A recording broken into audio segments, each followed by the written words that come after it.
What a head, son! What a head! How's it, guys? This is Dayvy, FPL, and welcome back to the Fantasy Premier League video here on my channel. Now in this video, I'll be taking you guys through my very own team selection for the upcoming Game Week 31.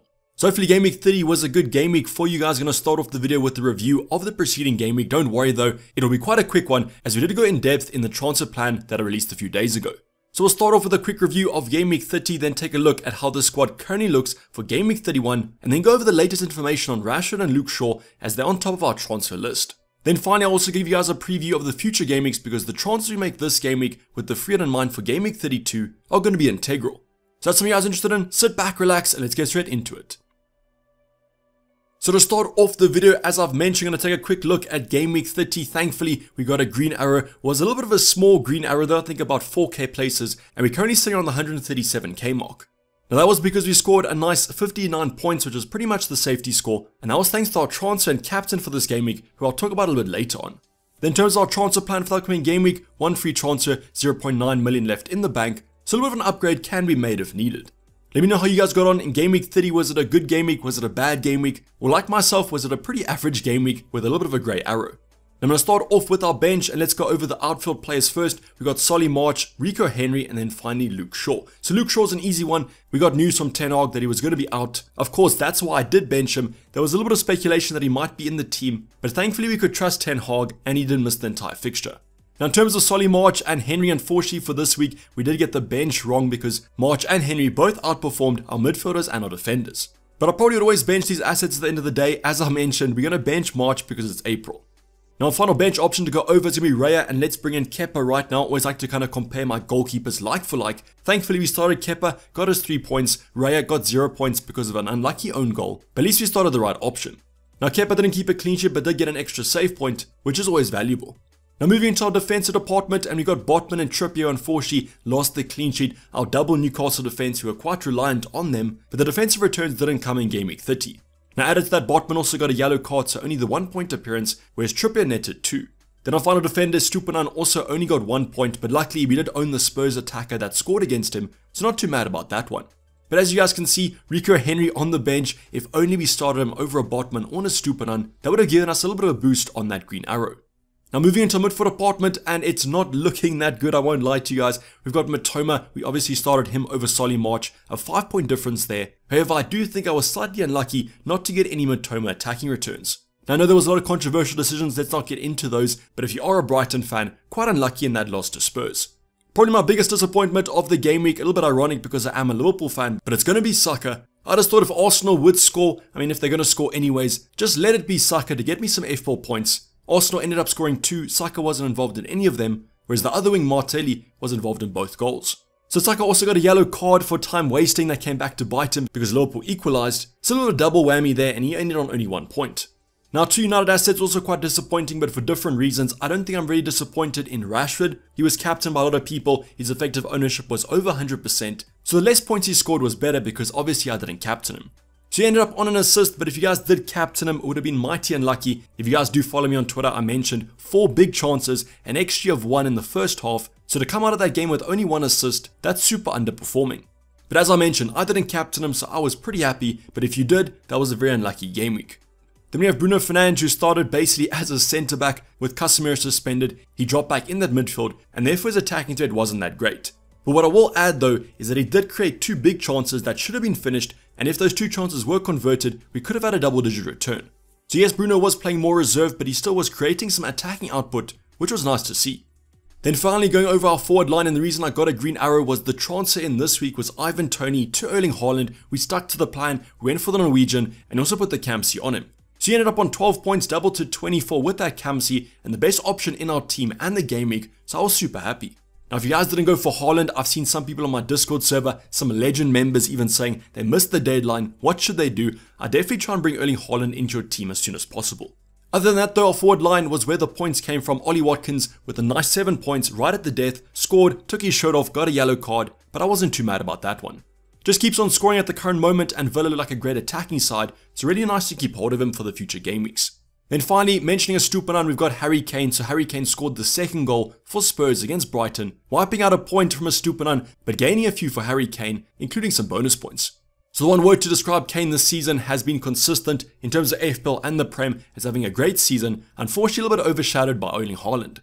So overall, in terms of midfield department, in terms of defense, was a pretty lackluster game week. Yes, if we started Solly March and Henry would have been a much better one, but luckily our forwards came in clutch and got us those points. Let me know how you guys got on in game week 30. Was it a grey arrow like myself, a green, a red, and where are you currently sitting in the overall ranks? Always like to see how you guys are keeping on. Now before we go over the actual transfer plan, give you guys the updates on Luke Shaw, on Rashford, I want to show you guys the current selection that I'm going with if I don't make any transfers. Now what I've done here is I've kind of assumed that Rashford and Luke Shaw will be missing game week 31. I think that's pretty likely, to be honest. Can't see Luke Shaw featuring or Rashford. So I want to show you what the current starting 11 looks like. So let's go on to our bench, and you guys can see that I've got Luke Shaw and Rashford. I've accompanied them with Botman against Aston Villa away. The only reason for that is I do like the Newcastle defense, but I do own Ollie Watkins, and I think that Aston Villa will score. So kind of hedging my bets there, but obviously you guys can play Botman if you feel like a clean sheet could be had. And I guess you could play the odds of either Ollie Watkins scoring or Botman keeping a clean sheet.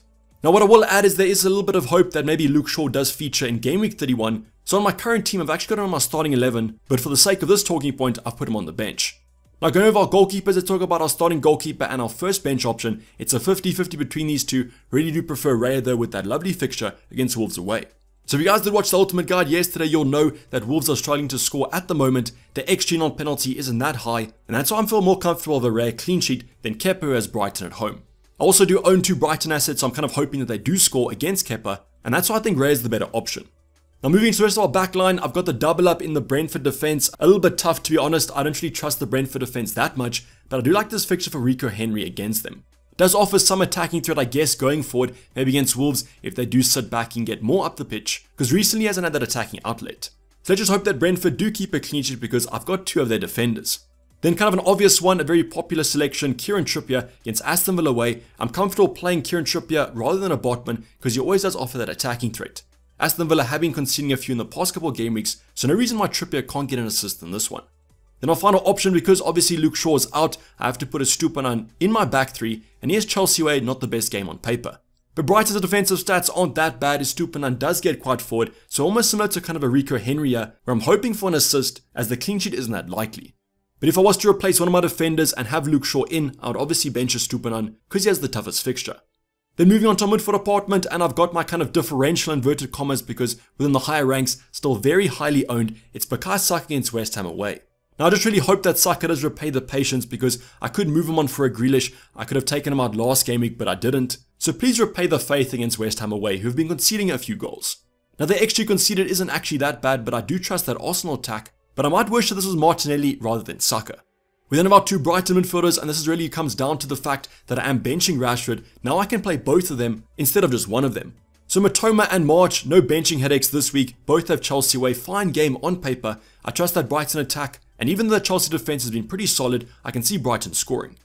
Now my final midfielder to go for is going to be Bruno Fernandes against Nottingham Forest away. Lovely game on paper, and with Rashford out, I expect Bruno to be pushed up the field and hopefully get more involved in that attack. It's a great asset in terms of game week 31, super happy I've held on to him, and I should hope for a massive haul in this one. Now if you guys do look at my kind of midfield 4, and that's the reason I can bench Rashford, and this is very integral to my kind of transfer plan, if I do replace Rashford, I'd probably bench Solly March. I don't even know if that's worth it. But we'll talk about it a little bit later on, but I wanted to give you guys the context in my starting 11 of what would happen if I transfer Rashford out. Now finally our forward line is going to be untouched. I'm going to sap the Campsy armband on Erling Haaland for now because if we don't get news about a potential benching, he'll be my captain against a very poor Leicester home side. So no question marks there, guess maybe a 99% chance of captaining him, and that 1% would be on Harry Kane. Bournemouth at home, just a great game on paper. We saw in the Ultimate Guide yesterday that Bournemouth are still conceding quite a bit of XG, and that's almost a recipe for a Harry Kane haul. So he'd be my differential captain if you guys do want to go for him, but just happy that I own him for game week 31. Then our final option, Ollie Watkins, does play our one defender, Kieran Trippier, so I am playing the odds here, hoping that there's either a clean sheet or Ollie Watkins gets on the score sheet. But overall, in terms of our kind of subs, the nice bench from the bench boost has come in clutch here, with Rashford and Luke Shaw both being injured. So if I don't make any transfers, this would be my current team that I would look at. So now let's go over some transfer plans. So going on to the transfer plan, and I'm going to give you guys an update about the 2 kind of most popular options that have been transferred out by most managers. It's Marcus Rashford and then finally Luke Shaw. So in terms of Rashford, the latest update is that he's going to miss a few games. That's a quote from Ten Hag. A few games, what even is that? That could be 2 games, that could be 3 games, that could be 8 games. But he did mention that he should be back for the run-in to the end of the season. Also added to that, he did say that he's already started his rehabilitation, so hopefully he is back on the pitch quite shortly, but unfortunately we don't have any timelines. Then with Luke Shaw, he was a bit more optimistic, so Ten Hag came out and said that he should be back shortly, wasn't available for tonight's game in the Europa League, but he could be back on the weekend or after that. Now please just remember, in Game Week 32 we are using the Fiat, so we almost have to just survive this week, survive Game Week 33, then United have that lovely double in 34. Now my current take on these two assets is I would rather keep Luke Shaw than Rashford. It seems like Luke Shaw is on the mend, and if he does feature in Game Week 34's double, that's going to be a hold in my opinion. Whereas Marcus Rashford, it does make it quite hard, to be honest. I think it's very situational. If you guys do own a Maddison, I'd probably take him out first before Rashford. But if you guys are in a situation like myself, whereas if you replace Rashford with someone like a GREALISH, you'd bench Solly March. So that's really where it comes down to it for me. Is it worth actually bringing in an asset? Is that asset going to perform better in Game Week 31 than Solly March? I don't know. But as I said, very situational here. And if you guys do need some help on your transfer plans, comment them down below on my Discord server where I'm slightly more active.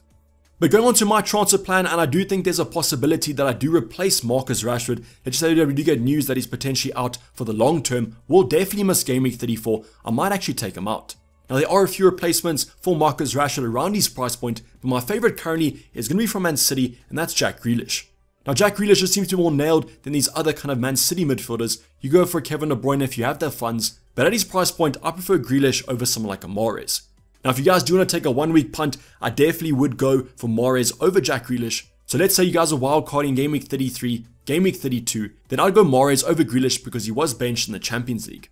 But that's something important to note. I've seen a lot of people say that Mahrez is the better option, but you want this option for the long term, the double in 34 and the double in 37. So in the long term, I think that Jack Grealish is the better asset to get. We'll play more minutes from now to the end of the season, and that's why he's on my radar. But as mentioned earlier on, if I do make this move, I will be benching Solly March. So is it worth actually taking a punt, going for a Jack Grealish, hope he starts against Leicester on the weekend? Because if Solly March matches him or does better, I would regret doing that move. Now probably the most important thing to note out of this transfer plan is something that I'm going to say right now. If you guys are free hitting next week, you guys have to make a transfer this week, otherwise you'll lose that free transfer. After you guys activate the free hit chip, the following game week, you'll reset to 1 free transfer. So if you go into the game week with 2 free transfers, you'll lose a free transfer. So that's why this week we have to make a move, and that's why I'm considering actually doing this one. But let me know your guys' thoughts in the comments down below. Would you do this move if it meant benching Solly March, or would you just stick with Marcus Rashford, hope that he's back for Game Week 34, and then in my opinion it's worth keeping him. But it's definitely a risk. I think it's a risk if you take him out, a risk if you keep him. It's just what side you want to go on. But as mentioned earlier on, I have to make a move in Game Week 31, otherwise I do lose that 1 free transfer after my free hit. So if I was to make another move, and I've mentioned this continuously through my transfer plans, through my team selections last week, it would be to replace Raya with Edison.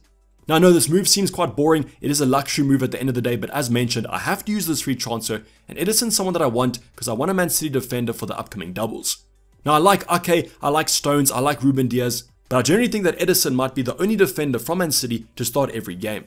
Now Game Week 31 might not be the week to do it. I mean, Raya does have Wolves away, great fixture on paper, but I think that Man City defenses look pretty strong even though Edison has been losing the clean sheet from 1 or 2 shots.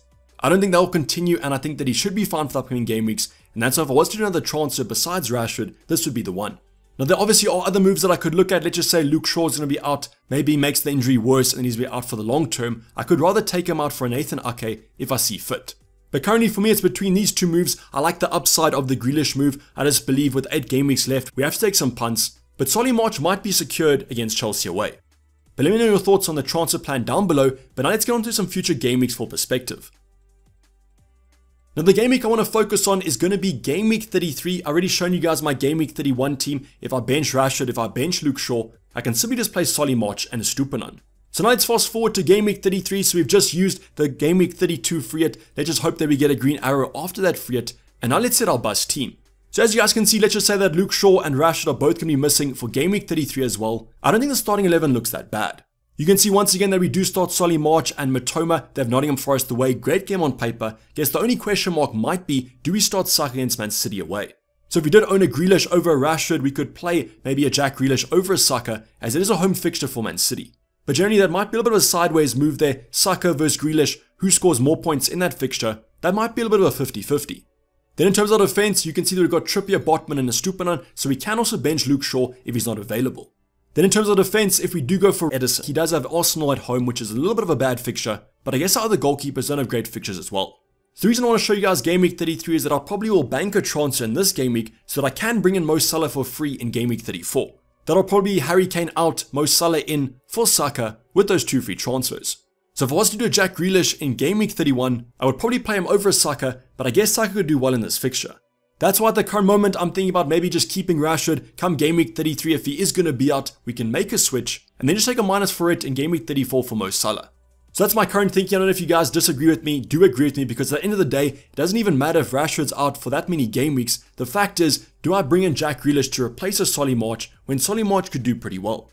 That's what I'm currently kind of battling with, but I guess if we do get news in the press conference, maybe more injuries pop up, we're forced to make a move, I'll cover that in the deadline stream coming up on Saturday. But for now, it seems like I'll be doing Edison in for Raya. That looks like a comfortable move with some future double game weeks coming up for the Man City goalkeeper. But comment down below what your transfer plans are going to Game Week 31. Are you doing any big moves? Are you taking out someone like a Rashford for a Mo Salah? I think that might actually be the move to go for. That's basically everything, guys. Hope you did enjoy it. If you like it, and subscribe if you haven't subscribed yet. Hopefully I managed to do a deadline stream coming up on Saturday. Hopefully I see you guys there and we can lock in our Game Week 31 team. But I'm signing off to Dayvy FPL and I'm out. Cheers, bye.